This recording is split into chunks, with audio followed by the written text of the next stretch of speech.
অবশেষে মুক্তি পেল শফিক। অনেক কাঠগড় পুড়িয়ে জিজ্ঞাসাবাদ আর আদালতের পর্যবেক্ষণের পর আজ সকালে তাকে ছেড়ে দেওয়া হয়েছে পুলিশের হেফাজত থেকে।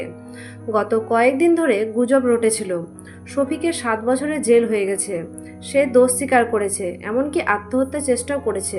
কিন্তু সবকিছু শেষে আদালত জানিয়ে দিল এখনো পর্যন্ত তার বিরুদ্ধে অপরাধের প্রমাণ মেলেনি, তাই তাকে আটকে রাখার সুযোগ নেই। শফিক নিজে জানিয়েছে, আমি দোষ করিনি, আমার বিরুদ্ধে ষড়যন্ত্র হয়েছে। ছাড়ার পর তাকে বেশ ভাঙা মন নিয়ে দেখা গেছে, কিন্তু পাশে ছিল তার মা আর কয়েকজন ঘনিষ্ঠ বন্ধু। এই ঘটনার পর নেট দুনিয়া দুভাগে বিভক্ত। কেউ বলছে সঠিক বিচার হয়েছে, আবার কেউ বলছে এখনো পুরো সত্য বের হয়নি। তবে আদালতের সিদ্ধান্ত স্পষ্ট, শফিক এখনো দোষী নন। প্রমাণ ছাড়া কাউকে আটকে রাখা যায় না।